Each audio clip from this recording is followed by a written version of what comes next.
Shomurodovning transferini kim hal qiladi? Eldorga mashhur klub da'vogar. Assalomu alaykum. Kanalimizga xush kelibsiz. Yaqin daqiqalar ichida siz bilan Top Liga kanali. Videolarimizga like bosib, bizni qo'llab-quvvatlayotgan barchaga rahmat. Aynan sizni qo'llab-quvvatlashlaringiz tufayli biz ishlashda davom etamiz. Demak, bugungi dasturimizni boshladim. Romada kutilayotgan yangilanishlar borasida gap ketganida, mavzu Eldor Shomurodovga ham taqalmoqda. Avvaliga o'zbek futbolchisiga AQSh klublari qiziqish bildirayotgani haqida ma'lumotlar tarqaldi.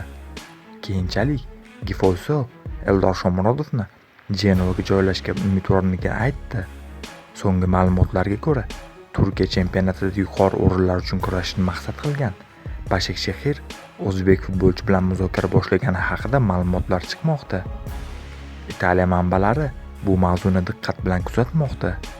Sport.uz portali Shomurodov haqida e'lon qilinayotgan ma'lumotlarni o'zbekistonlik muxlislar e'tiboriga havola etadi.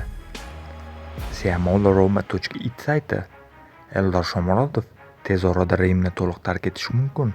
Turkiyalik jurnalist Yag'ich Sabuchi Başakşehir o'zbek hujumchisi bilan to'g'ridan-to'g'ri uchrashuv o'tkazgan. Istanbulliklar Shomurodovga jiddiy qiziqish bildirmoqda.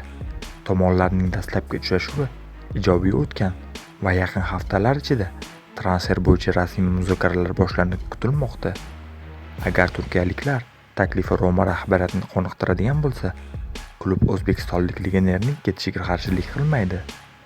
O'z davrida Genoa, Spezia va Kalyarida ham to'p tepgan Roma hujumchisi faoliyatida yangi sarguzashtlar boshlanishi ehtimol oshib bormoqda.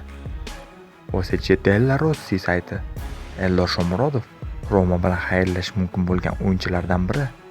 Claudio Ranieri qo'lostida o'zbek hujumchisi faoliyatini qayta tiklab oldi. Mavsumning muhim pallasida gol va assistlar bilan jamoaga foyda keltirib, Romaning Yevropa Ligasida yo'llanmasi olishga hissa qo'shdi.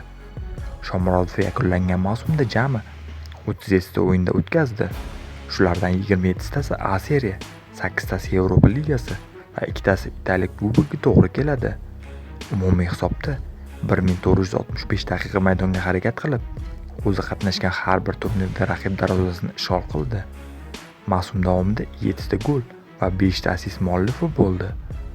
Endi o'zbek hujumchisi poytaxtni tark etib, Turkiya chempionatiga yo'l olishi kutilmoqda. Eldor Shomurodovni tarkibiga qo'shib olishga urinayotgan Başakşehir o'yinchining agentlari bilan aloqa o'rnatgan.